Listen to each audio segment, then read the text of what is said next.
This is the VOA Special English Agriculture Report. Weeds compete with plantings for water and nutrients.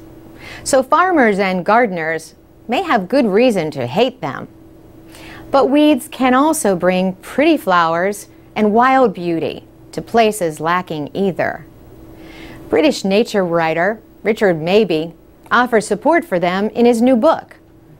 The title says it all: Weeds, in defense of nature's most unloved plants. But when exactly is a plant considered a weed? Experts at Penn State University say the answer is simple: when the undesirable qualities outweigh the good qualities. A crop plant generally produces several hundred seeds, but a weed plant can produce tens or even hundreds of thousands of seeds. And if seeds get buried, they may survive for many years underground.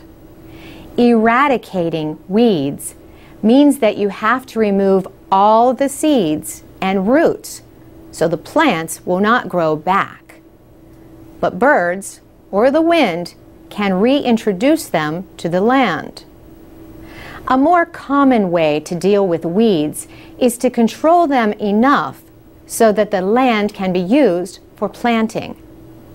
Experts advise using 2 or more control methods to deal with weeds. Chemical weed killers or natural treatments like corn gluten can suppress weed growth, but so can dense planting. Bill Curran is a professor of weed science at Penn State. He says a dense, competitive crop that quickly shades the soil from the sun will help reduce weed growth. Other controls include turning over the soil, pulling the weeds, or covering them with mulch made of wood, garden waste, or other material. But even mulch has its limits. Natural resource specialists point out that weeds can be transported in mulch.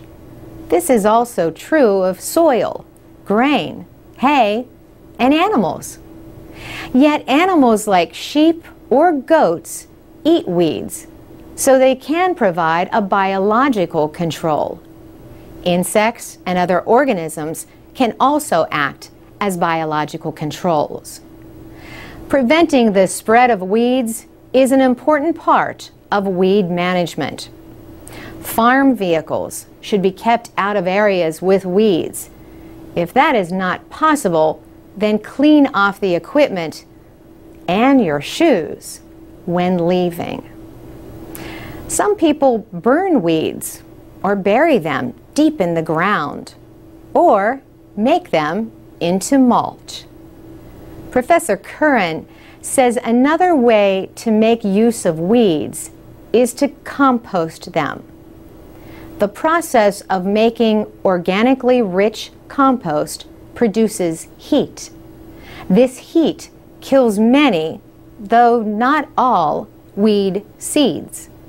The same is true for seeds that pass through animals that graze on weeds. For VOA Special English, I'm Carolyn Presutti.